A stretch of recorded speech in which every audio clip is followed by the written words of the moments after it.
ప్రభువైనటువంటి యేసుక్రీస్తు నామమున చేరి వచ్చినటువంటి క్రీస్తు యేసునందు ప్రియులైనటువంటి మీ అందరికీ కూడా హృదయపూర్వక వందనాలు. అయోగ్యుడును అయినప్పటికీ కూడా తన కృపను బట్టి ప్రభు ఈ యొక్క సాయంకాల సమయంలో సమకూర్చబడిన మనందరితో కలిసి మాట్లాడని చెప్పి కోరుతూ వచ్చిన విధానాన్ని బట్టి ప్రభువును స్తుతిస్తూ వచ్చిన మాట చదువుకుందాం. మొదటి యోహాను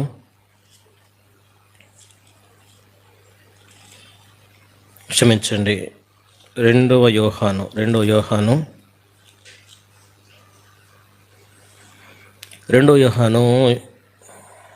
పత్రిక 8వ అధ్యాయం. 2వ యోహాను పత్రిక 8వ వచనం. 2వ యోహాను 8వ వచనాన్ని కలిసి చదువుకుందాం. 2వ యోహాను 8వ వచనం కలిసి చదువుకుందాం. అటువాడే వంచకుడును క్రీస్తు విరోధి అయి ఉన్నాడు. మేము మీ మధ్యన నెరవేర్చిన కార్యమును చెడగొట్టుకొనక మీరు పూర్ణ ఫలం పొందినట్లు జాగ్రత్తగా చూసుకునండి. చిన్న ప్రార్థన చేసుకుని ప్రభు యొక్క సహాయం కొరకు అని చూద్దాం.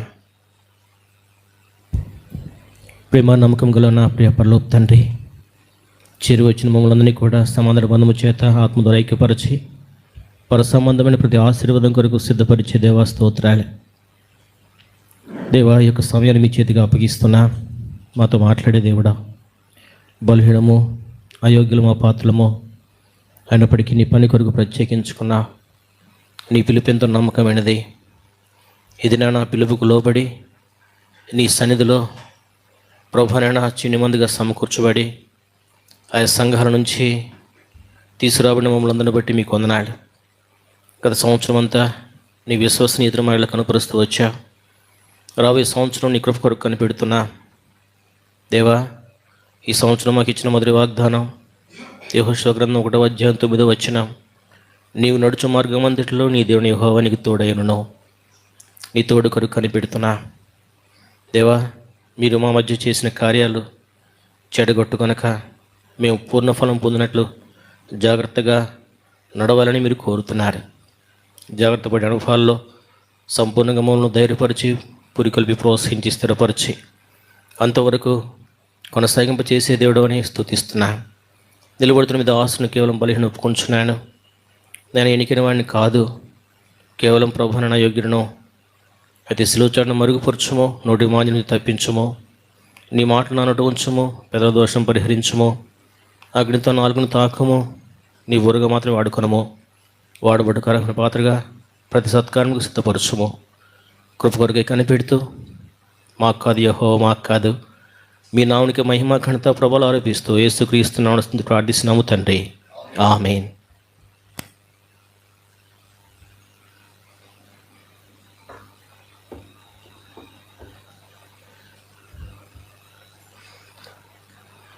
క్రీస్తు యేసు ద్వారా మనకు అనుగ్రహించబడినటువంటి పరిచర్య ధర్మంలో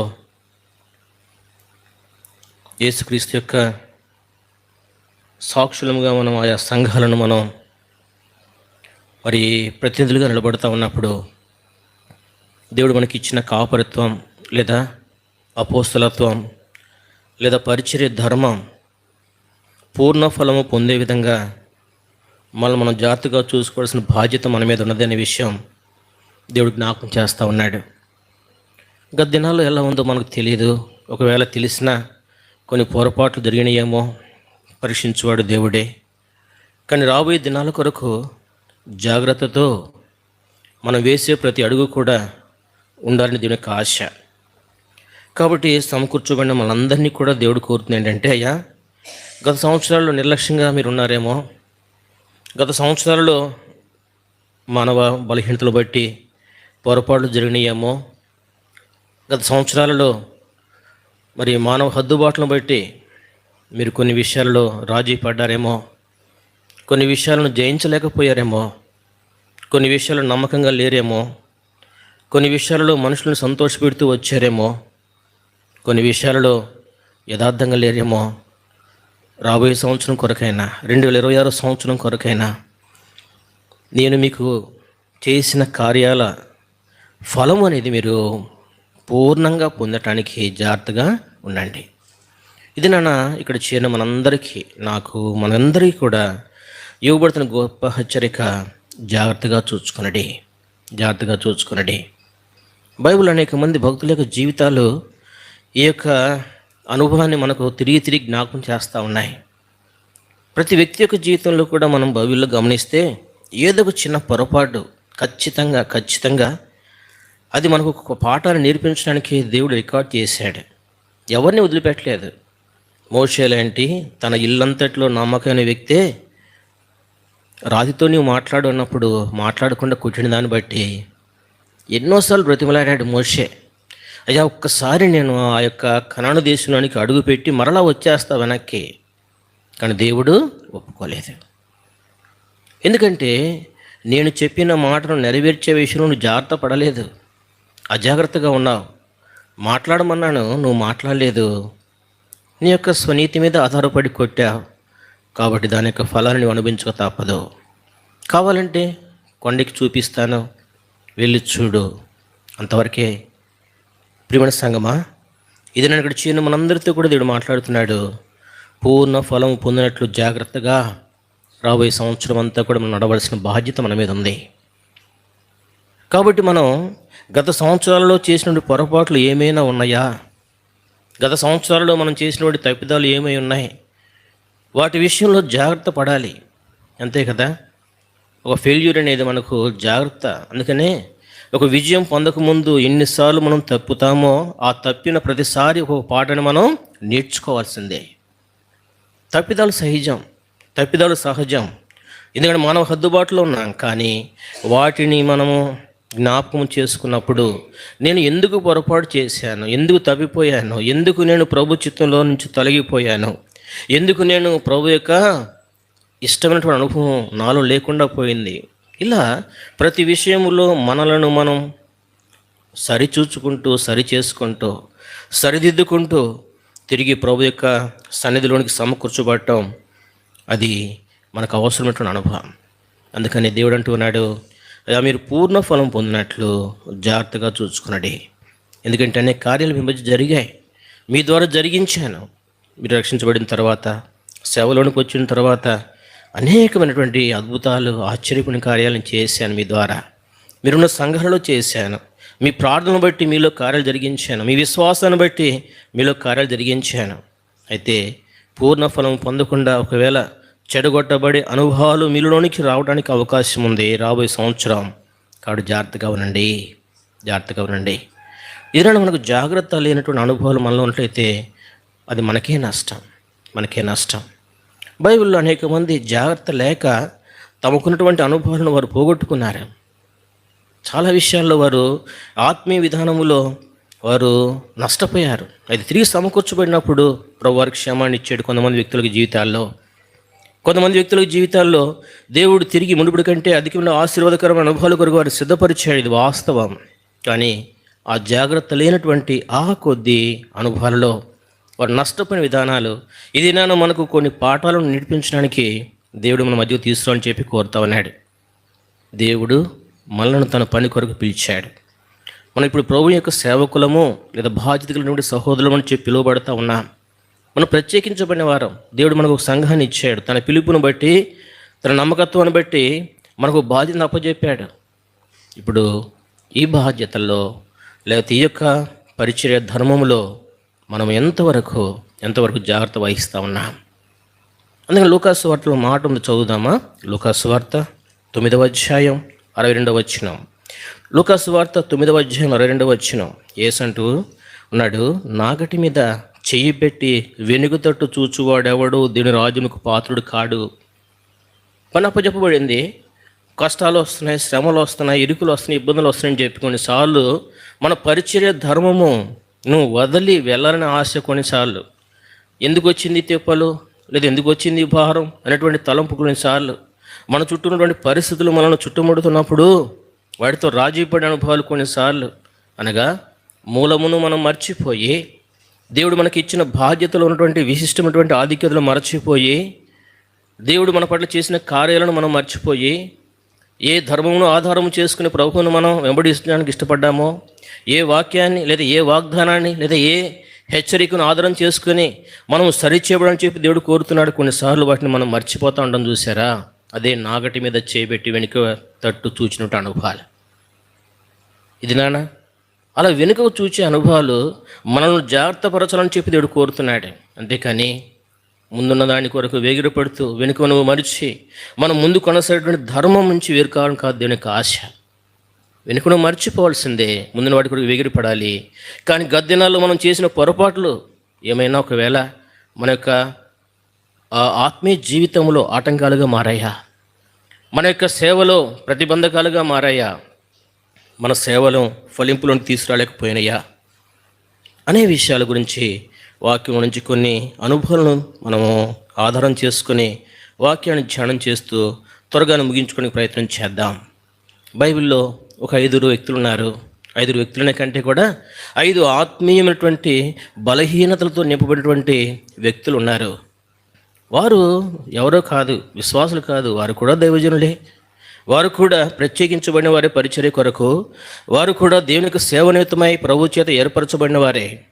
కానీ వారి యొక్క జీవితాలలో వారు ఏం చేస్తూ వచ్చారంటే ఆత్మీయమైన విషయాలలో వెనుదిరుగు చూచారు, జాగ్రత్త పడలేదు. ప్రభు తమకు అప్పగించిన బాధ్యత విషయమే జాగ్రత్త పడలేదు. ప్రభు తమతో చెప్పిన మాటల విషయమే జాగ్రత్త పడలేదు. ప్రభు తమకు అప్పగించినటువంటి పరిచయ ధర్మ విషయమే జాగ్రత్త పడలేదు. కాబట్టి ఆత్మీయ నష్టపోయారు. ఒకవేళ అటువంటి ఆత్మీయ నష్టం మనలో గత దినాల్లో ఉందేమో పరిశీలించుకుంటూ, ప్రభా ఇటువంటి ఆత్మీయ నష్టం రాబోయే సంవత్సరంలో నా పరిచర్యలో కనపడకుండాలని చెప్పి నేను కోరుకుంటూ ఉన్నాను. వ్యక్తిగతంగా నన్ను, నా కుటుంబాన్ని, నా సంఘాన్ని ప్రభా ఈ ఆత్మీయ నష్టం నుంచి దూరపరిచి, అయ్యా నేను నడిచే మార్గమంతుల్లో కూడా నీవు నాకు తోడుగా ఉండి నాకు క్షేమం దయచేవా అని మనం ప్రార్థనాపూర్వకంగా ప్రభు సన్నిధిలో కనిపెట్టగలడానికి ఇష్టపడినట్లయితే ప్రభు మనకు సహాయం చేయని చెప్పి కోరుతున్నాడు. మొదటిగా ఒక వ్యక్తిని చూద్దామా? వీరందరూ మనకు తెలిసిన వారే అయినప్పటికీ మరోసారి దేవుడు మనకు జ్ఞాపకం చేయడానికి ఇష్టపడుతూ ఉన్నాడు. మొదటి రాజు గ్రంథంలో ఒక దైవజనుడు కనపడతాడు. అతని పేరైతే వ్రాయబడలేదు, కానీ మొదటి రాజులు 13వ అధ్యాయం ఈ యొక్క దైవజనుడు యెహోవా చేత సెలవు నొందాడు. అంటే యెహోవాను పంపించాడు, దేవుని చేత పంపబడినవాడు. దేవుని చేత పంపబడిన దైవజనుడే ఇతను బేతేలుకి వెళ్ళాడు. దేవుని యొక్క మాట ప్రకారం యెరోబాముతో మాట్లాడుతూ వచ్చాడు. యెరోబామును హెచ్చరిస్తూ వచ్చాడు, అయ్యా ఇదిగో నువ్వు చేస్తున్న పని మంచిది కాదు. కాబట్టి రాబోయే దినాలలో భయంకరమైన పరిస్థితులు ఇక్కడ రాబోతున్నాయి అని ప్రకటిస్తూ వచ్చాడు. చెప్తూ వచ్చినప్పుడు యెరోబాము కోపం వచ్చింది. వెంటనే వాడిని పట్టుకోమని చెప్పి తను చెయ్యి చాపాడు. ఆ చెయ్యి ఎండిపోయిన తర్వాత మరలా రాజు వచ్చి, అయ్యా మునుపటిలాగా నా చెయ్యి బాగుపడేటట్లు దేవుని వేడుకోవా అనగానే యాజకుడు వేడుకున్నాడు, దైవజనుడు వేడుకున్నాడు. ఆ తర్వాత చెయ్యి బాగుపడిన తర్వాత రాజు అంటూ ఉన్నాడు, యెరోబాము అయ్యా ఇదిగో నీవు నాకు చేసినటువంటి సహాయాన్ని బట్టి నా ఇంటికి వచ్చి అలసట తీర్చుకో, నీకు గొప్ప బహుమతి ఇస్తాను. అయితే దైవజనుడు అన్నాడు, అయ్యా నీవు నీ ఇంటిలో సగము నాకు ఇచ్చినా నేను నీతో పాటు లోపలికి రాను, నీతో పాటు అన్నపానములు నేను పుచ్చుకొనను. ఎందుకని? 9వ వచనం చదువుదామా? 13:9 అన్నపానములు పుచ్చుకొనవద్దనియు నీవు వచ్చిన మార్గమున తిరిగిపోవద్దనియు యెహోవా చేత నాకు సెలవాయను. ఎవరు ఇతను? దైవజనుడే, దేవుని బిడ్డే, దేవుని చేత పంపబడినవాడే. స్పష్టంగా మాట్లాడుతూ ఉన్నాడు, అయ్యా దేవుడు నాకు ఈ మాట చెప్పాడు, నీతో చెప్పమన్న మాట చెప్పాను. నేను ఇప్పుడు నీ దగ్గర నేను అన్నపానాలు పుచ్చుకోకూడదు ఈ స్థలంలో. తర్వాత నేను వచ్చిన మార్గాన మరలా వెళ్ళకూడదు, వేరొక మార్గాన నేను వెళ్ళాలి అని 10వ వచనంలో వేరొక మార్గాన తిరిగి వెళ్ళిపోయాడు. అంతవరకు బాగానే ఉంది. అంతటితో నీ అధ్యాయం ముగించినట్లయితే ఈ యొక్క సంఘటన ఈ దినాన మనం జ్ఞాపకం చేసుకునే అవకాశం ఉండేది కాదు. కానీ అక్కడ జరిగిన వాస్తవ సంఘటన ఏంటంటే ఈ సంగతి అంతా కూడా ఒక ప్రవక్త యొక్క కుమారుడు చూచాడు. అతడు కూడా బేతేలు వాసే. వెళ్ళిపోయి గబగబా ఇంటి దగ్గర చెప్పాడు, వెళ్ళి నాన్న ఈరోజు ఏం జరిగింది తెలుసా? మన రాజు ఉన్నాడే, ఆ రాజు బలిపీఠం మీద అతడు దేవునికి ఒక అర్పణ ఇవ్వడానికి ఇష్టపడినప్పుడు ఒక ఆయన వచ్చాడు యూదా దేశం నుంచి. ఆ దైవజనుడు వచ్చి ఇలా చెప్పగానే చెయ్యి ఎండిపోయింది, చెయ్యి మరలా బాగుపడింది, ఈ జరిగిన సంఘటన అంతా కూడా చెప్పాడు. చెప్పగానే వెంటనే ఈ యొక్క ముసలి ప్రవక్త గబగబా గాడిద కట్టించుకొని ఏ మార్గాన తను వెళ్ళాడో తెలుసుకొని ఈ యొక్క దైవజన్ దగ్గరికి పరిగెత్తుకుంటూ వెళ్ళిపోయిన తర్వాత ఏమంటున్నాడు, అయ్యా దేవుడు నన్ను పంపించాడు కాబట్టి నీ వచ్చి నా ఇంటిలో నీవు భోజనము చేయము అని అబద్ధమాడాడు. 18వ వచనం చివరి భాగం. అతనితో అబద్ధమాడగా, మొదటి రాజులు 13:18 చివరి భాగం. అతడు తిరిగి అతనితో కూడా మరలిపోయి అతని ఇంట అన్నపానములు పుచ్చుకున్నాడు. ఇప్పుడు చెప్పండి, దైవజనుడే, దేవుని చేత పంపించబడినవాడే, దేవుని చేత ఏర్పరచబడినవాడే, దేవుని యొక్క సంకల్పంలో దేవుని యొక్క కార్యాలు జరిగించడానికి ప్రభు చేత అభిషేకించబడినవాడే, కానీ ఒక అబద్ధ ప్రవక్త వచ్చి తనను మోసము చేయడానికి ప్రయత్నించినప్పుడు తను విచక్షణ జ్ఞానాన్ని కోల్పోయాడు. రాజుతో ధైర్యంగా పలకగలిగాడు.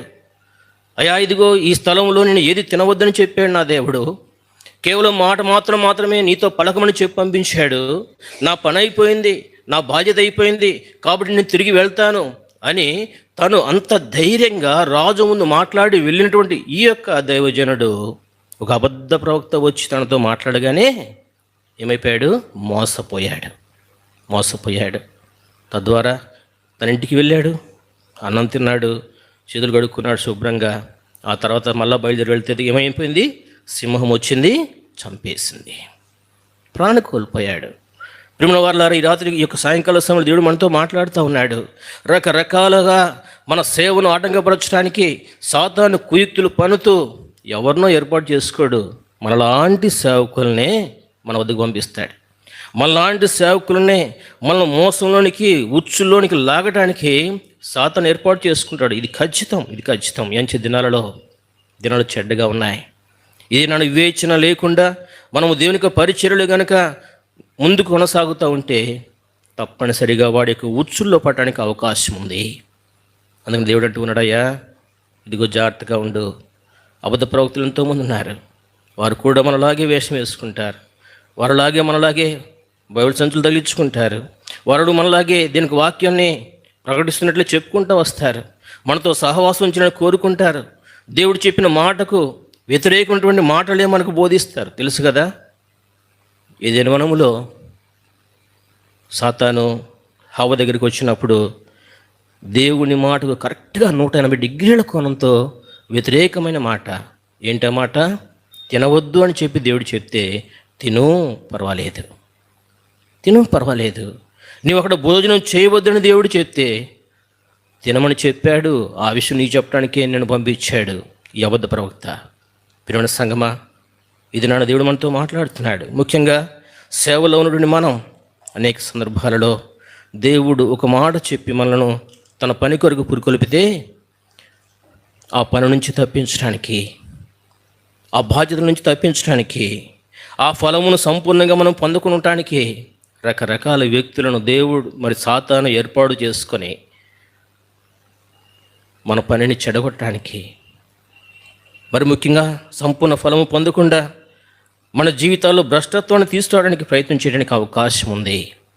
అందుకని అంటున్నాడు దేవుడు, అయ్యా వివేకము కలిగినటువంటి ఆత్మను నేను నీకు ఇచ్చాను. ఏది దేవుని ఆత్మో, ఏది దుష్టుని యొక్క ఆత్మో మీరు వివేచించినటువంటి అనుభవం నడిపించబడండి. అందుకని చూద్దామా, 1 యోహాను పత్రిక 4వ అధ్యాయం 1వ వచనం. 1 యోహాను 4వ అధ్యాయం 1 యోహాను 4వ అధ్యాయం 1వ వచనం. ప్రియులారా, అనేకులైన అబద్ధ ప్రవక్తలు లోకంలోనికి బయలు వెలి ఉన్నారు గనుక ప్రతి ఆత్మను నమ్మక ఆయా ఆత్మలు దేవుని సంబంధమైనవో కావో పరీక్షించుడి. కాబట్టి వివేచన కలిగినటువంటి అనుభవం మనకు అవసరం. దేవుని ఆత్మ మనకు వివేచన కలిగినటువంటి అనుభవాన్ని మనకి ఇవ్వడానికి సిద్ధంగా ఉంది. కాబట్టి మొట్టమొదటిగా మనం ఏ విషయంలో జాగ్రత్తగా ఉండాలని చెప్పండి? వివేచన కలిగి దేవుని యొక్క పరిచర్య కొరకు మనం సిద్ధపడుతున్నామా?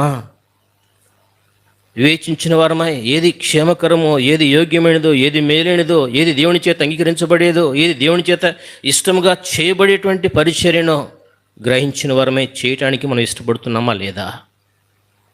ఇది మొదటి అనుభవం. రెండో అనుభవం చదువుదామా? రెండో అనుభవం మనకు తెలుసు కదా.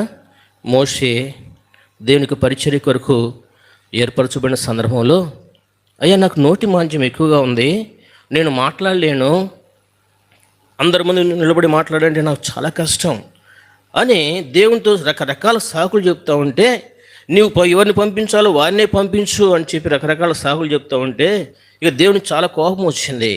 వచ్చి ఇదిగో పని చేస్తాను, నీ అన్న అయినటువంటి అహరోనును నీకు నోటిగా పంపిస్తాను, కాబట్టి నేను నీకు ఏది చెప్తానో అది నీ అన్న ద్వారా నువ్వు ప్రకటన చేయి, నేను నీతో ఏది మాట్లాడతానో అది నీ అన్న ద్వారా సమాజానికి తెలియచేయి. ఇద్దరిని జతపరిచాడు, ఆ దేశాన్ని తీసుకువెళ్ళాడు. తర్వాత ఆ దేశం నుంచి విడుదల పొందారు, ఎర్ర సముద్రం దాటారు. ఆ తర్వాత వారు అలా అరణ్యంలో తిరుగుతున్న సమయంలో దేవుడు మోషేను పిలిచాడు. రా, ఇదిగో నా ప్రజలైన ఇశ్రాయేలీయులు నడవలసిన మార్గాన్ని నీకు చూపిస్తాను, బోధిస్తాను అని 2 రాతి పలకల మీద 10 ఆజ్ఞలను రాసి తన ప్రజలైన ఇశ్రాయేలీయులు చేయవలసిన కార్యాన్ని వారికి తెలియజేయడానికి ఇష్టపడి 40 రాత్రింబగళ్ళు కొండ మీద మోషేతో దేవుడు మాట్లాడుతూ వచ్చాడు. 40 రాత్రింబగళ్ళు. ఈ 40 రాత్రింబగళ్ళు క్రింద కొండ క్రింద ఉన్నటువంటి ఇశ్రాయేలుకి ఏమైపోయిందంటే భారంగా తోచినాయి. అరే, మమ్మల్ని తీసుకొచ్చిన మోషే ఏమైపోయాడు? ఏదో ఒక రోజు అంటే 2 రోజులంటే పర్వాలేదు, మనం వదిలిపెట్టి వెళ్ళిపోయాడేమో, మాకు నాయకుడిగా ఉంటానని చెప్పాడు, మమ్మల్ని కనాను దేశాన్ని తీసుకెళ్తానన్నాడు, ఇది నన్ను ఏమైపోయాడో తెలీదు అని అహరోను దగ్గరికి వచ్చి అంటూ ఉన్నారయ్యా, ఇప్పుడు మమ్మల్ని ఏం చేయమంటావు? మమ్మల్ని ఏం చేయమంటావు? అహరోను ఇప్పుడు ఏం చేయాలి చెప్పండి? యాజకుడు కదా, దేవుని చేత ఏర్పరచబడినవాడే కదా, ఒక గొప్ప బాధ్యత కొరకు దేవుని చేత ప్రత్యేకించబడినవాడే. ఏమన్నాడు తెలుసా? చదువుదామా మాట. నిర్గమకాండం 32వ అధ్యాయం 1వ వచనం. నిర్గమకాండం 32వ అధ్యాయం 1వ వచనం. 2వ వచనం. అందుకు అహరోను, మీ భార్యలకు, మీ కుమారులకు, మీ కుమార్తెలకు చెవులో ఉన్న బంగారు పువ్వును తీసి నా యొద్దకు తెండి. వాళ్ళు అడిగింది ఏంటి చెప్పండి? అయ్యా అహరోను, ఇదిగో మోషే ఏమయ్యా మాకు తెలియలేదు, కాబట్టి నువ్వు మా ముందర నడుచుటకు ఒక దేవతను మా కొరకు చేయము అంటే మోషే బదులు ఒక దేవత కావాలి. మోషే నడిపించేటప్పుడు వరకు ఇప్పుడు మోషే యొక్క స్వరూపం వారికి కావాలి. మోషే పోలికలో లేదా మోషే యొక్క బాధ్యతను తీసుకునేవారు, మోషే యొక్క పరిచర్య ధర్మాన్ని జరిగించేవారు, వారికి అవసరం. ఇప్పుడు వారి యొక్క విశ్వాసం అంతవరకు. కనపడినటువంటి దేవుడు తమను నడిపిస్తూ ఉన్నాడు. రాత్రి అగ్నిస్తంభంగా, పగలు మేఘస్తంభంగా నడిపించే దేవుడు తను అదృశ్యుడై తన ప్రత్యక్షతను మనకు అనుగ్రహించి మోషే ద్వారా, మోషే నాయకత్వంలో మనం నడిపిస్తున్న విషయం మర్చిపోయారు. భౌతికంగా తనకు కనబడుతున్నటువంటి మోషే మీద వారు ఆధారపడుతూ ఉన్నారు. అరే, ఆకాశంలో నుంచి దేవదూతలు తినేటువంటి మన్నా మనకి ఇస్తూ ఉన్నాడు మన దేవుడు. ఎర్ర సముద్రాన్ని చీల్చాడు.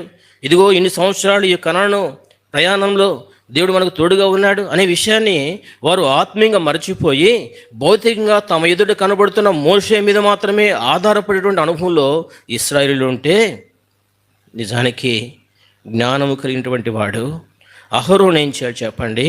అయ్యా, మోషే దేవుని దగ్గరికి వెళ్ళాడు, దేవునితో మాట్లాడుతున్నాడు, తిరిగి వస్తాడు, వచ్చిన తర్వాత మీకు ఏమైనా డౌట్స్ ఉంటే అని అడగండి చెప్పొచ్చు కదా.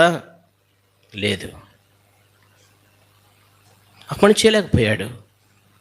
మోషేకు బదులుగా తన స్వరూపంలో చేయాలనుకున్నాడు, తన పోలిక చూపును చేయాలనుకున్నాడు, తన ఆకారం బట్టి చేయాలనుకున్నాడు తెలియదు, కానీ మీ దగ్గర ఉన్నటువంటి బంగారం అంతా తీసుకురండి అని దాన్ని అగ్నిలో వేయగానే అదేమైపోయింది చెప్పండి? ఒక పెద్ద దూడగా తయారు చేయబడింది. తయారు చేశాడు. ఇప్పుడు అంటున్నాడు, ఇదిగో మీరు విడిపించింది ఇతనే, ఈ దూడే. ఎంత దౌర్భాగ్యం స్థితి చూడండి. ఇది మన జీవితాల్లో కొన్నిసార్లు మనం దేవునికి ప్రతినిధులుగా ఉండే విషయంలో జాగ్రత్త లేదు. చాలా విషయాలలో ప్రభు దగ్గర నుంచి ఆలోచన పొంది నా ప్రజలకు ఇవ్వాలి, ప్రభు దగ్గర నుంచి నేను సూచన తీసుకుని నా యొక్క బిడ్డలకు చెప్పాలి, ప్రభు దగ్గర నుంచి ఆలోచన పొంది నా యొక్క మందిరం ఉన్నటువంటి విశ్వాసం నడిపించాలనేటువంటి ఆలోచన చాలా సందర్భాలు లేదు. మనకి ఏది తోస్తే అది చెప్తూ ఉంటాం. ఎన్నోసార్లు జరిగినాయి ఇవన్నీ కూడా. నా అనుభవంలో కూడా నేను బుద్ధి తెచ్చుకుని, ప్రభా తప్పు అయిపోయింది, క్షమించు, తప్పైపోయింది, క్షమించు. స్వనీతి మీద ఆధారపడి చేసినటువంటి కార్యాలు ఎన్నో ఉన్నాయి. సొంత జ్ఞానాన్ని ఆధారం చేసుకుని మనం జరిగించిన పరిచర్య ధర్మం ఎంతో ఉంది గత సంవత్సరాలలో. అందుకని దేవుడు అంటూ ఉన్నాడు, అయ్యా జాగ్రత్తగా ఉండు. పూర్ణ ఫలం పొందకుండా నీ స్వనీతి, నీ సొంత చిత్తం నెరవేర్చుకున్నటువంటి తపన ఒకవేళ ఇప్పుడు కూడా ఉంటే నష్టపోతావు. రాబోయే సంవత్సరంలో అయ్యా నేను అహరోనులాగా స్వనీతి మీద ఆధారపడను, సొంత జ్ఞానాన్ని ఆధారం చేసుకోను, మనుషులను మెప్పించడానికి నేను ప్రయత్నం చేయను, మనుషులను ఇష్టపెట్టేటువంటి అనుభవాలు నాలో నుంచి నేను తీసివేసుకుంటాను.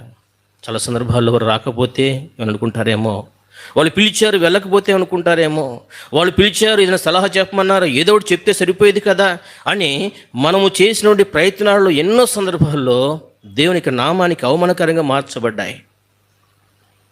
అందుకనే గలతీ రాసిన పత్రిక 1వ అధ్యాయంలో ఒక మాట ఉంది, చదువుదామా? గలతీ రాసిన పత్రిక 1వ అధ్యాయం 10వ వచనం. గలతీ రాసిన పత్రిక 1వ అధ్యాయం 10వ వచనం.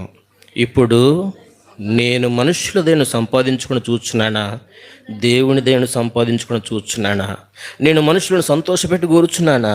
నేను ఇప్పటికీ నీ మనుషులను సంతోషపెట్టేవాడిని అయితే క్రీస్తు దాసును కాకయ్యపోదును. ఒకవేళ అనుకున్నాడేమో అహరోను, అది నాన్న ఎంతకాలం మోషే కింద ఉంటా, మోషే ఒకవేళ పైన చచ్చిపోయాడేమో కొండ మీద. ఇప్పుడు నేను మనుషులను సంతోషపెడితే, ఈ ఇశ్రాయేలు జనాంగాన్ని గనక సంతోషపెడితే, వారికి ఇష్టలుగా కనుక నేను మాటలు చెప్తే, ఇప్పుడు నేను మోషే బదులు నేనే నాయకుని అయిపోతాను అహరోనుగా. ఇప్పుడు మోషే చాప్టర్ క్లోజ్ అయిపోయింది, ఇక నేనే ఇప్పుడు వీరి నాయకుడిని, నా ఆధ్వర్యంలోని వీరిని నేను కనాను దేశాన్ని తీసుకెళ్తాను. మోషేకి వచ్చిన ఘనత లాంటి ఘనత నాకు కూడా ఇప్పుడు వీరిస్తారు అనుకున్నాడు మోషే, తెలియదు. కానీ తన ఆలోచన ఏంటంటే, మనుష్యులను సంతోషపెట్టేటువంటి రాజీ పడే మనస్తత్వం తనలో ఆ దినాన కనపడి, తన స్వనీతి మీద ఆధారపడి తను చేసిన ప్రయత్నం ఏం చేస్తూ వచ్చిందంటే, మనుష్యులను తప్పు దూరబట్టించింది, గమ్యం నుంచి వేరు చేసింది. వారు చేసిన పనికిమాలిన పనులు బట్టి 40 సంవత్సరాలు అటు ఇటు తిరుగుతూ ఉన్నారు, ఇంకా తిరుగుతూ ఉన్నారు. ఎందుకంటే దీని కోపం వారి మీద రగులుకుంది. ప్రియమైన సంఘమును సరైన త్రోవలు నడిపించేటువంటి అనుభవంలో అనేకసార్లు మనం మనుషులను మెప్పించే వారిగా ఉన్నట్లయితే నష్టపోతాం. వ్యక్తిగతంగా నా అనుభవంలోనే చిన్న సంఘటన. ధన కిషోర్ ఉన్నారు కదా, వారు మన మందిరానికి వచ్చిన కొత్తలో ఫస్ట్ వాళ్ళ పాప బాబు బర్త్డేకి రమ్మన్నారు. రమ్మంటే సరే వస్తామని చెప్పి కూర్చోబెట్టాను. ఎందుకంటే సంఘానికి కొత్తగా వస్తున్నారు కాబట్టి వారికి కొన్ని విషయాలు తెలియవు, మన క్రమం తెలియదు. సరే మన క్రమం ఇది. మొట్టమొదటి ఏంటంటే పూలు గీలు ఇవి ఉంటే మాత్రం నేను రాను. రెండవది, కేకులు నా చేత కట్ చేయించాలని చెప్పి మీరు ప్రయత్నం చేస్తే నేను రాను. నా బాధ్యత సేవకునిగా మీ ఇంటికి వస్తాను, చిన్న కుడికి పెట్టిన తర్వాత కొన్ని పాటలు పాడుకుంటాం, తర్వాత వాక్యం చెప్తాం, దేవుని స్తుతిస్తాం, ఆరాధన చేస్తాం, తర్వాత మీరు ఏదైనా సాక్ష్యం ఉంటే మీరు పంచుకోవచ్చు సంఘంతో. ఇది మన క్రమం. ఒకవేళ మీరు ఈ క్రమానికి కనుక నేను మాత్రం మీ ఇంటికి రాలేను. ఆ దినం నేను చేసిన ఆ కఠినమైనటువంటి మాటలు ఇప్పుడు మా సంఘంలో ఉన్నటువంటి అందరికి కూడా ఏమైందంటే, అమ్మో వీరు కట్ చేయరు కేకులు, మన సంఘంలో పూలు అస్సలు వాడరు.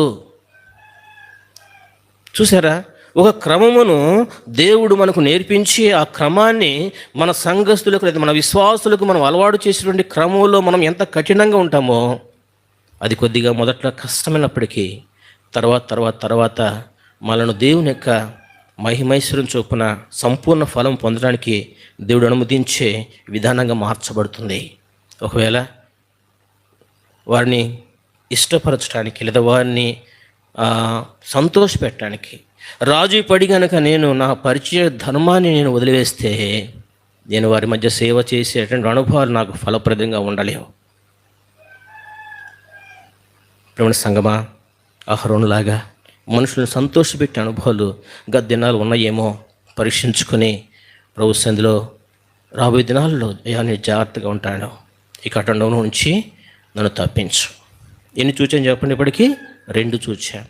మొదటిది, బేతేలుకు వచ్చిన దైవజనుడు చేసినటువంటి పని, అబద్ధ బోధకులను మాట విన్నాడు, విచక్షణ కోల్పోయాడు, వివేచన కోల్పోయాడు, తద్వారా తప్పుడు అడుగు వేశాడు. రెండవదిగా, ఇప్పుడే మనం చదువుకున్నాం, అహరోను మనుషులను సంతోషపెట్టడానికి రాజు పడ్డాడు.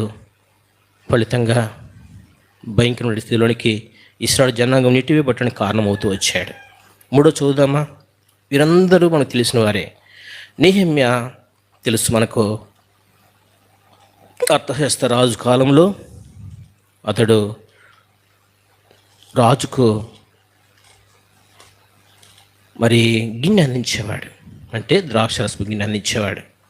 సరే, దేవుడు తనకు భారం ఇచ్చాడు, యెరూషలేముకు వచ్చాడు. తనతో పాటు సహకరించే కొంతమంది యూదా పెద్దలను సమకూర్చుకున్నాడు. ఆ తర్వాత యెరూషలేము ప్రాకారం కట్టడం ప్రారంభించాడు. ఆ సమయంలో ఆ ముగించిన తర్వాత తను ఏం చేస్తూ వచ్చాయంటే దాదాపు 12 సంవత్సరాల పాటు యెరూషలేములోనే ఉండి తను ఆ యొక్క యెరూషలేము తర్వాత మందిరంలో జరగవలసినటువంటి అన్ని పనులు కూడా తను సిద్ధం చేస్తూ వచ్చాడు. అంటే యాజకులను, లేవీలను ఆయా పనులు జరిగించడానికి కొంతమందిని తను సిద్ధపరుస్తూ తన క్రమంలో తన ప్రయాసపడుతూ వచ్చాడు. తర్వాత ఏమైపోయిందంటే, చదువుదాం, మాట స్పష్టంగా రాయబడింది. స్పష్టంగా ఎక్కడంటే మాట, నెహెమ్యా గ్రంథం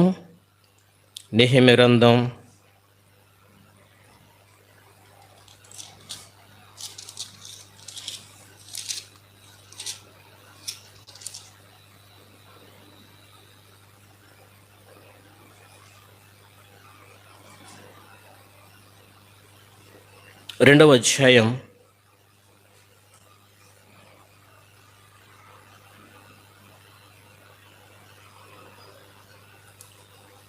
1వ వచనంలో, అటు తర్వాత అర్తహష్త రాజు ఏలుబడి కాలమున 20వ సంవత్సరంలో నీసాను మాసమందు రాజు ద్రాక్షరసం త్రాగని చూచుండగా, అనగా దాని అర్థం ఏంటంటే అర్తహష్త రాజు కాలంలో 20వ సంవత్సరములో తను యెరూషలేములో అడుగుపెట్టాడు. చాలా జాగ్రత్తగా ఈ మాట గమనించాలి. అర్తహష్త రాజు కాలంలో 20వ సంవత్సరం, తన ఏలుబడి కాలంలో 20వ సంవత్సరమున తను ఏం చేస్తూ వచ్చాడు? యెరూషలేములో అడుగుపెట్టాడు. ఆ తర్వాత ఏమైందంటే, ఆ రాజు కాలంలోనే 32వ సంవత్సరం అని స్పష్టంగా రాయబడుతూ వచ్చింది. ఒక మాట ఎక్కడుందంటే అది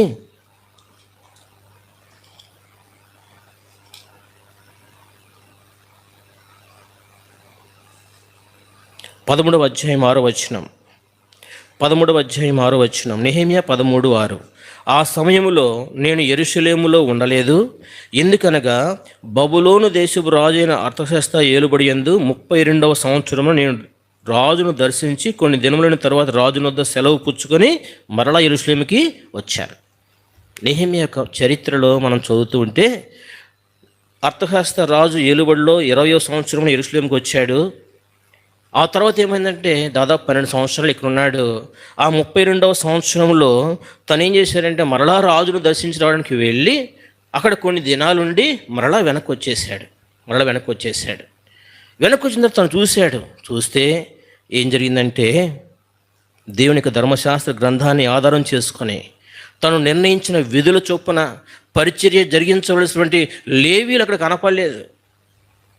ఇలా అనుకుందాం, నెహెమ్యా వచ్చాడు, రత్నప్రసాదం ఇదిగో నువ్వు ఇసుకపల్లిలో సీయోనులో ఈ పరిచయ ధర్మాన్ని జరిగించని చెప్పి నాకు బాధ్యత అప్పచెప్పాడు, పని కోసం నియమించాడు, వెళ్ళిపోయాడు. కొన్ని దినాలతో చూస్తే రత్నప్రసాద్ లేడు అక్కడ ఇసుకపల్లిలో, సీయోనులో కనపట్లేదు. ఎంక్వైరీ మొదలుపెట్టాడు నెహెమ్యా, ఏమైపోయాడు రత్నప్రసాద్? ఒక బాధ్యత అప్పచెప్పాను కదా, ఇక్కడ సేవ చేయమని చెప్పాను కదా, ఇక్కడ అనేక మంది అన్యులు ఉన్నారు, ఏ మందిరానికి వెళ్ళని వారు ఉన్నారు, ఏ పరిచర్య కూడా ఏ సంఘానికి కూడా చెందిన వారు అనేక మంది ఉన్నారు, వీరికి బాధ్యత వహించి భారం వహించి నూతన ఆత్మలను సమకూర్చమని చెప్పి నేను ఒక పని అప్పచెప్పి వెళ్తే ఏమయ్యాడు ఈ రత్నప్రసాద్ అంటే ఏమైందో తెలుసా? నెహెమ్యా గ్రంథం 13వ అధ్యాయం 10వ వచనం. చదువుదాం అందరం కలిసి. నెహెమ్యా 13:10. మరియు లేవీయులకు రావలసిన పాలు వారికి అందకపోవడు చేత సేవ చేయు లేవీయులను గాయకులను తమ పొలములకు అరే చూసారా, దేవుని పని కొరకు ప్రతిష్ఠించబడినవారు, దేవుని మందిరంలో పరిచర్య జరిగించవలసిన వారు, దేవుని సేవ కొరకు తమను తాము ప్రత్యేకపరుచుకొని అయ్యా మేము చేస్తామని చెప్పి ఒప్పుకొని ముందుకు వచ్చినటువంటి ఈ లేవీయులు వారికంట మందిరంలో తగిన పోషణ లేదని, వారికి రావాల్సినటువంటి కానుకలు రావడం లేదని భవిష్యత్తు గురించి ఆలోచించారు. ఏమైపోయింది? తమ తమ పొలములకు పారిపోయారు. ఎందుకు రాబాబు ఇక్కడ ఉంటాం? ఈ సేవ ఎందుకు? ఈ దరిద్రత ఎందుకు? ఇక్కడ ఉంటే మన పిల్లలను మనం పోషించుకోలేం, మన పిల్లలను చదివించుకోలేం, రేపటి గురించి కష్టం అనుకున్నారు ఏమో. పోషణ లేదని, పోషించే దేవుడు, నమ్మకమైన పిలుతో పిలిచిన దేవుడు, భవిష్యత్తు కొరకు వారిని సిద్ధపరిచి పూర్ణ ఫలం పొందటానికి వారిని తన ప్రణాళికలో భద్రపరిచిన దేవుని యొక్క సంకల్పం నుంచి వారు ఏమైపోయారంటే వెనుదిరిగి వెలిగిపోయారు. వీరు కూడా దేవుని బిడ్డలే. ఇప్పటివరకు మనం చూసిన వారందరూ కూడా బయట వారు కాదు, విశ్వాసులు కాదు, లేకపోతే అప్పుడప్పుడు మందిరానికి వచ్చి వెళ్ళేవారు కాదు. వీరందరూ దేవుని పరిచర్య కొరకు ప్రతిష్ఠించినటువంటి బిడ్డలే. ఈ లేవీయులు భౌతిక సంబంధమైనటువంటి అనుభవాలలో వారు దృష్టి పెట్టి పోషించబడలేము. ఇక్కడ ఉంటే మనకు కానుకలు రావట్లేదు, దశంభాగాలు ఇవ్వట్లేదు, మనల్ని పిలిచి కుటుంబ ప్రార్థన పెట్టుకున్నవారు లేరు, మనకు కానుకలు ఇచ్చేవారు లేరు. కాబట్టి ఎందుకులే ఇక్కడ సేవ చేయటం, మళ్ళా వెళ్ళిపోయి పొలాల మీద పడి అక్కడే పంట పండించుకుందాం. చూసారా, ఒకవేళ అటువంటి పరిస్థితులు మనలో ఏమైనా ఒక ఆలోచన వచ్చినాయేమో, ఎందుకు ఈ సేవ? ఇంత కఠినంగా ఉంటుందా సేవ? ఇంత భారభరితమైనదా సేవ? ఇంత కష్టంగా ఉంటుందా సేవ? ఎందుకు ఇవి? ఏదైనా వ్యాపారం చేసుకుందాం. మన సహవాసంలోనే కొంతమందిని చూస్తూ ఉంటే, కొంతమంది సేవకులను చూస్తూ ఉంటే సంపూర్ణ సేవను చెప్పుకుంటూనే వ్యాపారాలు చేసేవారు కొంతమంది ఉన్నారు, వడ్డీలకి ఇచ్చేవారు కొంతమంది ఉన్నారు, పొలాలు పండించుకుంటూ పంటను తెచ్చుకునేవారు కొంతమంది ఉన్నారు. ఇది వాస్తవం. కళ్ళెదురు ఎన్నెన్నో అనుభవాలు నేను గమనిస్తూ వచ్చినప్పుడు, ప్రభా ఇదేనా సేవ అంటే మనం సైడ్ బిజినెస్ కూడా చేయొచ్చా? ప్రభా నేను నీకు అప్పగించుకొనిచున్నాను సమస్తమును వదిలిపెట్టి వచ్చినప్పుడు మనము ఇతర ఆదాయ మార్గాలను కూడా ఎన్నుకోవచ్చా? అది దేవుని చిత్తంలో ఏంటి కదా. విశ్వాసంతో దేవుడు ఇస్తేనే తీసుకోవాలనేటువంటి ఆలోచన ఇది మనలో ఉన్నట్లయితే అది క్షేమకరమైనది. కానీ అలా కాకుండా రేపటి గురించి ఆలోచిస్తూ రేపేమవుతుందో మనకు తెలియదు కాబట్టి ఇది రేపటి గురించి దాచిపెట్టుకోవాలనేటువంటి ఆలోచనతో ఒకవేళ మనం ప్రయత్నాలు చేస్తూ అది సఫలములు కాని పక్షాన రకరకాల మార్గాలను ఎంచుకోవడానికి ఒకవేళ లేవీలాగా ప్రయత్నం చేస్తున్నామా? బహుశా లేవీలు అనుకోవచ్చు, మళ్ళీ నియమించిన వాడు నెహెమ్యా లేడులే. ఇప్పుడు ఆ నెహెమ్యా వచ్చే లోపల వెళ్ళి పొలం వేసుకుని పంట పండించుకుని ఆ పంట ద్వారా వచ్చేటువంటి ఫలాన్ని తెచ్చుకుని ఎలాగోలాగా బతుకుతూ నెహెమ్యా వచ్చేసరికి మరలా వచ్చి ఇక్కడ మందిరంలో కూర్చోవచ్చు అనుకున్నారేమో. అది ప్రియమైన వాళ్ళారా, లేవీలాగా వీణి తిరిగి చూచే అనుభవం ఒకవేళ మనలో గద్దినాలు ఉందేమో, జాగ్రత్త పడదాం. ఇది 3వ అనుభవం. మొదటిది దైవజనుటువంటి బేతేలుకు వచ్చిన దైవజనుడు చేసినటువంటి వివేచన లేని పని. రెండవది అహరోను మనుషులను సంతోషపెట్టడానికి రాజీపడి చేసినటువంటి పని. మూడవది లేవీయులు భవిష్యత్తు గురించి తపన చెందుతూ దేవుని మందిరం చేత పోషించబడలేకపోతున్నామనేటువంటి ఆలోచనతో మందిర పనిని విడిచిపెట్టి వెళ్ళిపోయి పొలాలు పండించుకుందామని చెప్పి చేసినటువంటి పని. ఇవన్నీ కూడా మనకు కొన్ని హెచ్చరికలు ఇవ్వబడతా ఉన్నాయి. 4 చదువుదామా? 4వది తెలుసు మనకు, యేసుక్రీస్తు వారు ఈ లోకల పరిచయం జరిగించే సమయంలో తనకు 3 ఆంతరంగిక శిష్యులు ఉండేవారు. 12 మంది శిష్యుల్లో 3 బహు ప్రాముఖ్యమైనటువంటి వలయంలో ఆయన చుట్టూ ఉండేవారు. మొదటివాడు పేతురు, రెండోవాడు యాకోబు, మూడోవాడు యోహాను. మిగిలిన 9 మంది ఇంకా 2వ వరుసలో ఉన్నవారే. మొదటివాడు పేతురు, ఈ సంఘం మీద నా సంఘాన్ని కడతానని చెప్పి సెలవిచ్చిన పేతురు. అయ్యా వీరందరూ విడిచిపెట్టి వెళ్ళిపోయినా సరే నేను విడిచిపెట్టనని చెప్పిన పేతురు.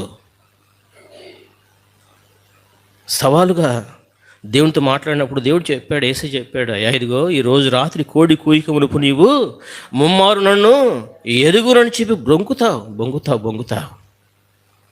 ఆ రాత్రి అదే జరిగింది. సిగ్గుపడ్డాడు, పశ్చాత్తాపడుతూ ఏడ్చుకుంటూ వెళ్ళిపోయాడు. ఆ తర్వాత యేసుక్రీస్తు వారు ప్రత్యక్షమవుతూ ఉంటే అప్పుడప్పుడు కనబడుతూ ఉంటే మొహం చూపించుకోలేకపోయాడు, ప్రభుకు మొహం చూపించుకోలేకపోయాడు. తర్వాత ఆలోచించడం మొదలుపెట్టాడు, అయ్యో తప్పిపోయాను కదా, ఇప్పుడేమో యేసుక్రీస్తు వారి ఎదురు కనపడలేదు కదా, ఇప్పుడు నా పరిస్థితి ఏంటి? రేపు నన్ను ఎవరు పోషిస్తారు? రేపు నా బిడ్డలకు సమాధానం ఎవరు చెప్తారు? నా బిడ్డలు ఎవరు చదివిస్తారు అని రకరకాలు అనుకున్నాడేమో, మనకు తెలియదు. అయితే ఒకటి మాత్రం వాస్తవం, మనుషులు పట్టే జాలనుగా మీరు చేస్తాను అని చెప్పి ఏ యొక్క స్థితి నుంచి వారిని బయటకు తీసుకొచ్చాడో ఆ స్థితి నుంచి తిరిగి వెనకకు వెళ్ళి తమ యొక్క దోణులను బాగు చేసుకుని, తమ వలలు బాగు చేసుకొని తిరిగి అదే తీవ్ర సముద్రములో వలలు పట్టడానికి తను ఒక్కడే వెళ్తే పోయేది. ఎంతమంది తీసుకెళ్ళి తనతో పాటు? 6గురిని. మొత్తం ఎంతమంది? 7. యోహాను సువార్త 21వ అధ్యాయం 3వ వచనం. యోహాను సువార్త 21వ అధ్యాయం 3వ వచనం. సీమోను పేతురు, నేను చేపలు పట్టబోదునని వారితోనగా వారు మేమును నీతో కూడా వచ్చేదమనరి. వారు వెళ్ళి దొనెక్కిరి, కానీ రాత్రంతా ఏమీ పట్టలేదు. దేవుని చిత్తంలో నుంచి తొలగిపోయాడు. దేవుని చిత్తం నుంచి తొలగిపోయాడు. అయ్యా నువ్వు మనుషులను బట్టి జాలుడుగా ఉండాలి, ఇది నా చిత్తం, కానీ నేను చేపలు బట్టి జాలుడుగానే మార్చబడతాను ప్రభు అని తిరిగి వెళ్ళడం, అది తన సొంత చిత్తం. గత దినాల్లో ఒకవేళ మనం దేవుని చిత్తం నుంచి తొలగిపోయి మన సొంత చిత్తాన్ని నెరవేర్చుకోవడానికి ప్రయాసపడినటువంటి అనుభవాలు ఒకవేళ ఏమైనా ఉన్నాయా? ప్రయాసపడుతూ వచ్చాం ఎన్నో సందర్భాల్లో. అందుకనే కదా 127 కీర్తన 1వ వచనం ఉంది, యెహోవా ఇల్లు కట్టించని ఎడల దాని కట్టువారి ప్రయాసము వ్యర్థమే.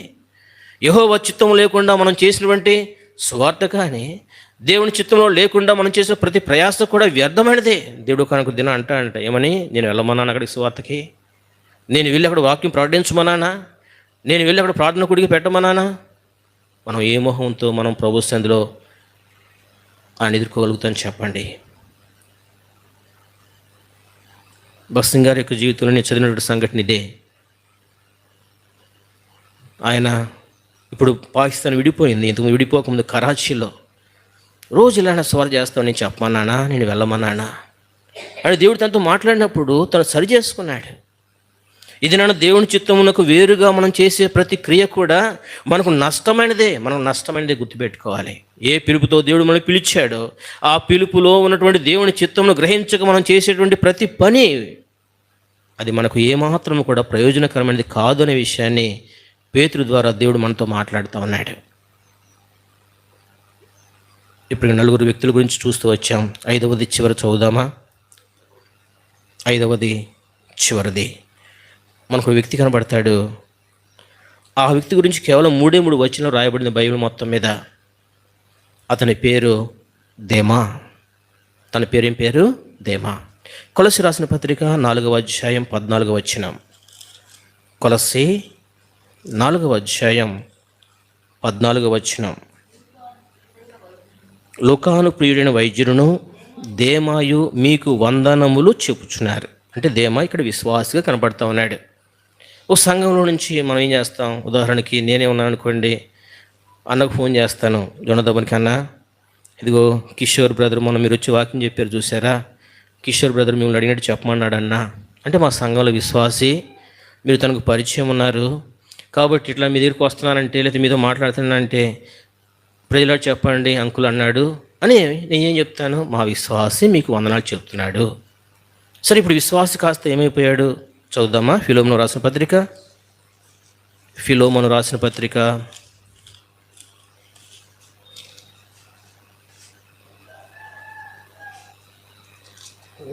క్షమించండి, ఫిలిప్పీ రాసిన పత్రిక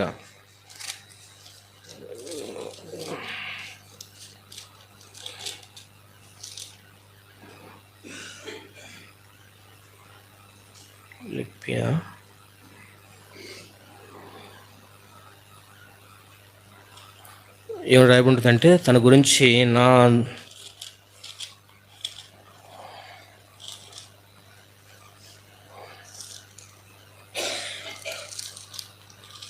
మంచి మాట రాయబడింది.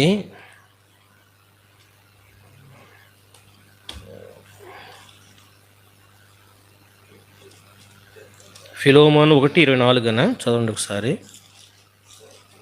1:24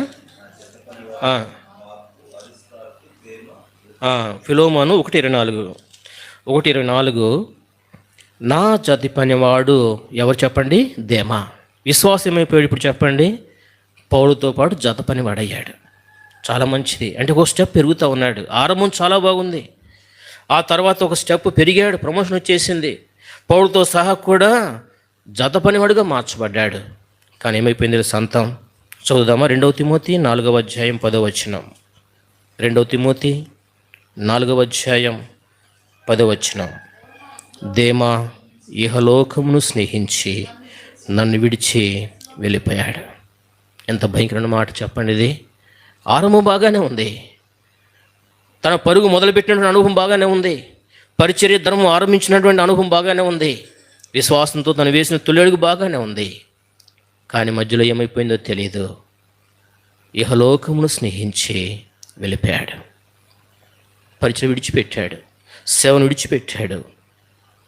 ఇప్పుడే అన్నతో మాట్లాడుతూ ఉంటే నిన్నటి దినాన ఇక్కడ ఏదో జరిగింది, ఒక హిందూ సమ్మేళనం. ఆ సమ్మేళనంలో బేసిరు మందిరం గురించి చర్చ జరిగింది. ఈ మందిరానికి చెందినటువంటి ఒక సహోదరి, ఎవరో ఒక ఆమె, ఇంతకుముందు అని చెప్పొచ్చా? పర్వాలేదుగా.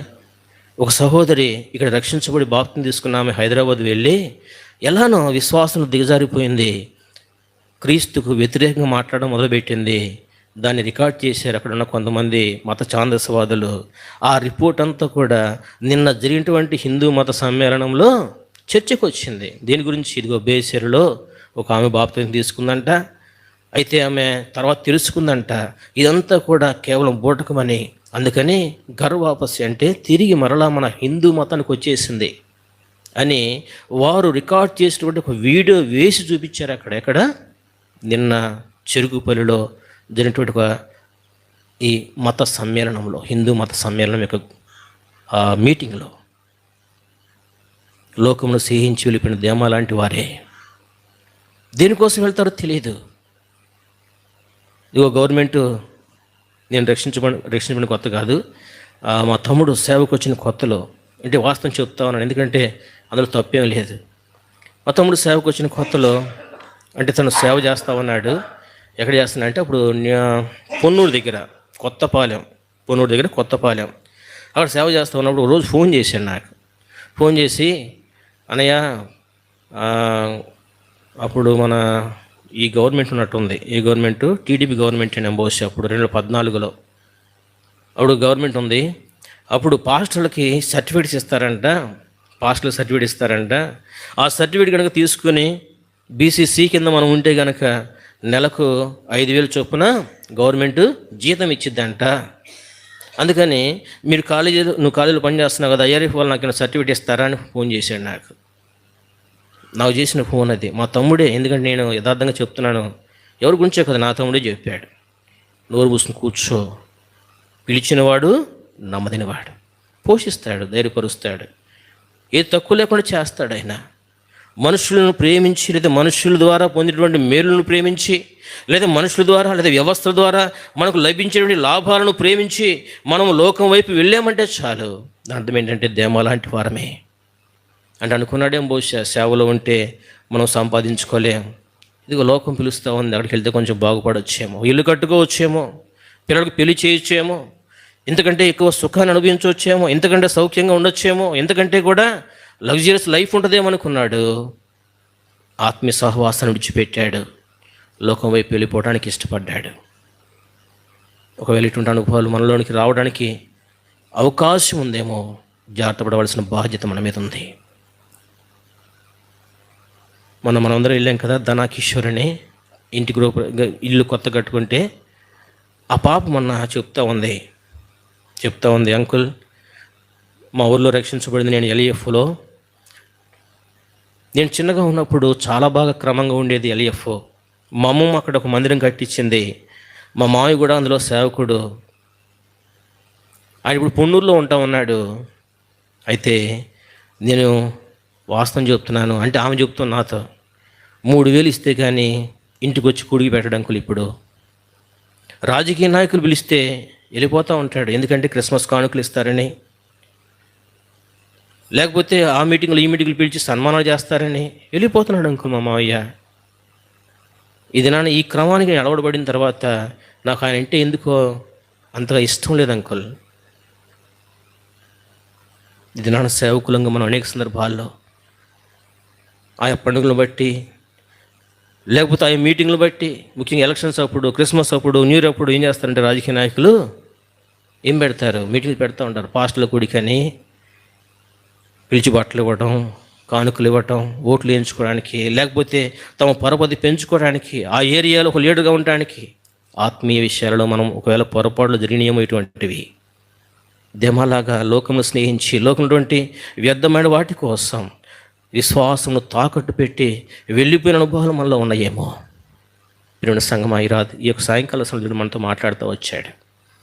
ఈ 5 రకాల అనుభవాలు మనకు దీన్ని తెలియజేస్తున్నాయి అంటే మనం జాగ్రత్త పడాలని. అయ్యా, వివేచన లేని ఆ దైవజనులాగా నేను ఉండకుండా నాకు సహాయం చేయి. మనుషులకు సంతోష పెట్టాలని రాజుపడే మనస్తత్వంతో వ్యవహరించిన అహరోన్లాగా నేను ఉండకుండా సహాయం చేయి. దేవా, నువ్వు అప్పగించిన బాధ్యతను వదిలి వెళ్ళిపోయి కానుకలు రావట్లేదని, లేకపోతే పరిస్థితులు బాగాలేదని పొలాల మీద పడి తిరిగి వ్యాపారం ఆరంభించిన, లేదా పొలాలు దున్నుకోవడానికి ప్రారంభించిన ఆ లేవీలాగా నేను ఉండకుండా సహాయం చేయి. అయ్యా, నీ చిత్తంలో నుంచి తొలగిపోయి నిన్ను ప్రేమిస్తున్నా లేదో నాకే అనుమానంగా ఉన్నటువంటి అనుభవం కొరకు పేతురు ఏ విధంగా అయితే లోబడుతూ వచ్చాడో అటువంటి అనుభవం నుంచి నన్ను తప్పించు. దేమాలాగా లోకమును ప్రేమించే, లోకమును స్నేహించే అనుభవాలు ప్రభా నాలో నుంచి నీవు తొలగించువా, నేను జాగ్రత్త పడతాను అని ప్రభువును అడిగేటువంటి అనుభవం ఇది నాన్న మనకు ఉండగలిగితే అది మనకు మేలు. ఎందుకంటే నాగటి మీద చేయి వేశాం, పరిచర్య ధర్మం కొరకు మనం ప్రయాసపడుతున్నాం. దేవుడు మనల్ని పిలిచాడు, తన పరిచర్య ధర్మాన్ని అప్పచెప్పాడు, సంఘాలను మనకు అందజేశాడు, సంఘంలో విశ్వాసులను మనకు దేవుడు అందించాడు. ఇప్పుడు మన పని ఏంటంటే ముందుకే ముందుకే ముందుకే. అందుకని గురి యొద్దకే పరిగెత్తే అనుభవం, గురి యొద్దకే పరిగెత్తే అనుభవం. తెలుసు కదా, ఎఫ్రాయిమీయులు అంటే దేవుడు ఎందుకు చేశాడంటే, ఏర్పాటు చేసిందంటే యుద్ధాలు చేయాలని. మనం కనుక గమనిస్తే ఇశ్రాయేలీయులు యెహోషువ కాలంలో ఈ యొక్క కనాను దేశానికి వారు వచ్చిన తర్వాత ఎఫ్రాయి సంతానాన్ని దేవుడు ఎక్కువగా యుద్ధాలకు వాడుకుంటూ వచ్చాడు. బెన్యామీనీయులను, ఎఫ్రాయిలను బాగా ఎక్కువగా యుద్ధానికి వాడుకుంటూ వచ్చాడు. అయితే వీరేం చేశారు తెలుసా? చదువుదామా? కీర్తన గ్రంథం 78వ అధ్యాయం 9వ వచనం. కీర్తన 78:9. కీర్తన 78:9. వెండ్లను పట్టుకొని యుద్ధ సన్నద్ధులైన ఎఫ్రాయిం సంతవారు యుద్ధ కాలమున వెనుకకు తిరిగిరి. అరే, నువ్వు యుద్ధం చేయవా అని చెప్పి దేవుడు నీకేమి ఇచ్చాడు? యుద్ధాయుధాలు ఇచ్చాడు. నేను చెయ్యనని చెప్పి వెనుదిరిగిపోయారు. ఎవరు? ఎఫ్రాయిమీయులు. ఇది నాన్న మన పరిస్థితి ఒకవేళ ఇలా ఉంటుందేమో, జాగ్రత్త పడదా. వివేచన కలిగి నువ్వు పరిచయ ధర్మం జరిగించు. మనుషులు సంతోషపెట్టేవాడికి ఉండద్దు, రాజీ పడదు మనుషులతో. అంత మాత్రమే కాదు, నేను నీకు అప్పగించిన పనులు నమ్మకంగా నేను సేవించు, నేను పోషించేవాడు నేను. అంత మాత్రమే కాదు, నా చిత్తంలో నేను నిలబడి సేవ జరిగించు. భవిష్యత్తు గురికి నువ్వు ఏమాత్రం కూడా చింతించవద్దు. అంత మాత్రమే కాదు, లోకం నుంచి నేను వేరు చేశాను, మీరు మరలా తిరిగి ఆ లోకం నుంచి నువ్వు వెళ్ళవద్దు అని దేవుడు మనల్ని పరిచయ ధర్మం కొరకు సిద్ధపరిస్తే, ఈ పరిచయ ధర్మాన్ని వదిలిపెట్టి, ఈ ఆత్మీయ అనుభవాన్ని వదిలిపెట్టి తిరిగి మనం కనుక వెళ్ళిపోతే వెనక అంతకంటే భ్రష్టత్వం ఇంకేది ఉండదు. అనుకోవచ్చు, నేను సేవ చేస్తాను ఉన్నాను కదా, కానీ వివేచన లేకపోతే ఎలా?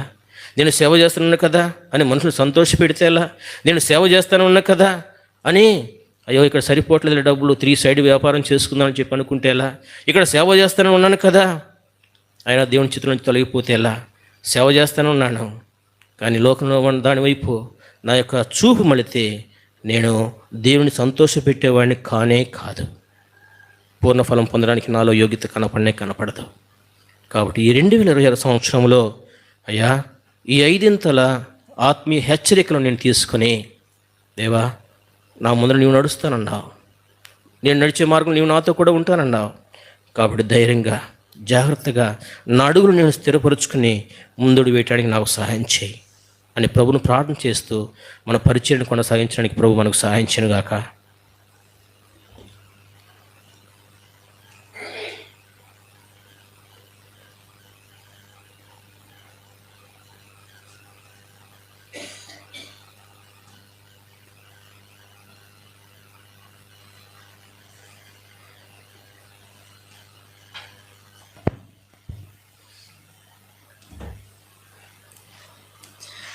జీవం గల దేవుడు మనకిచ్చిన లేఖనపు హెచ్చరికలో మనం ప్రార్థన చేద్దాం.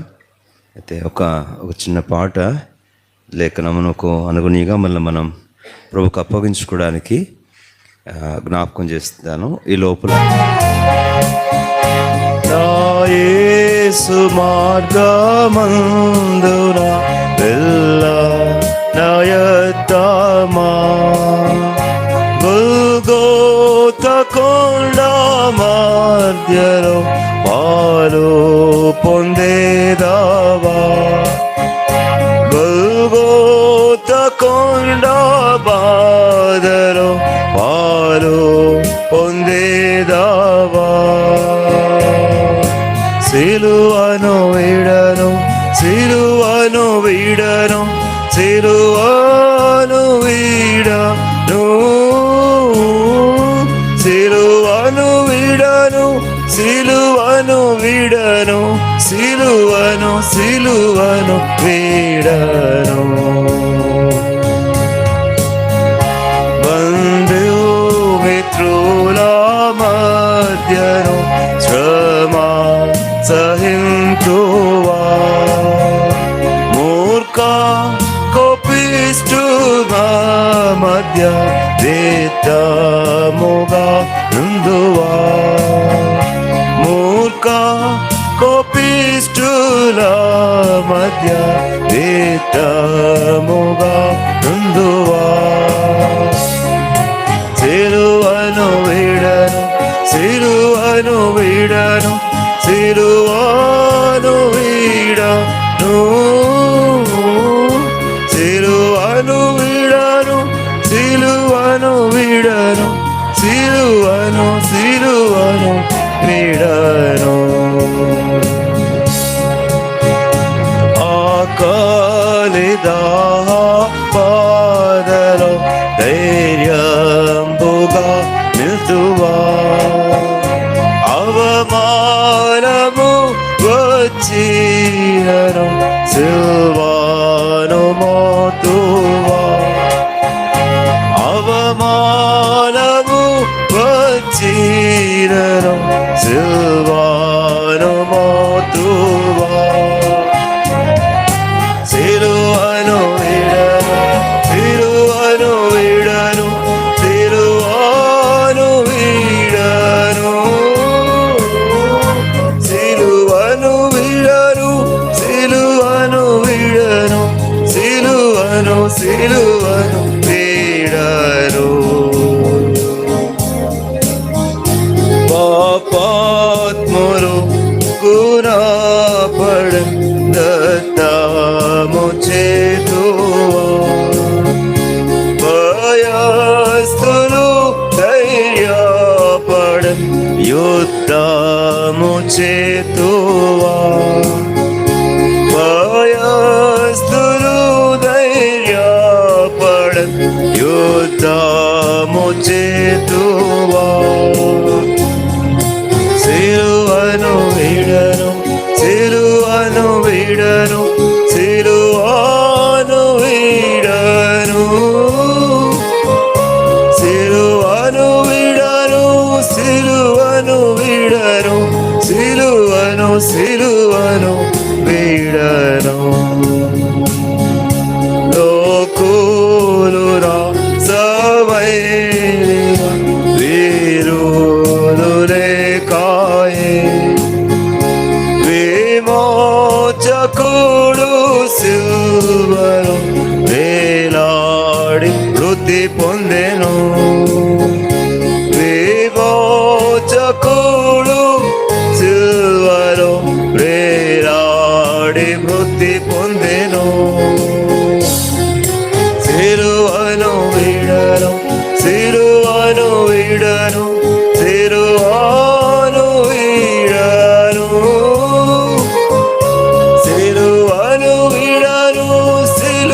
విడను, సిలువను సిలువను విడను.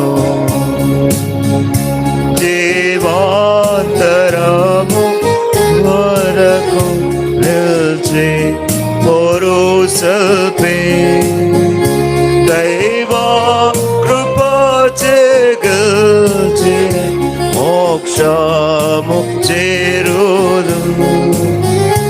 దైవా కృపచే గెల్చి మోక్షము చేరుదు.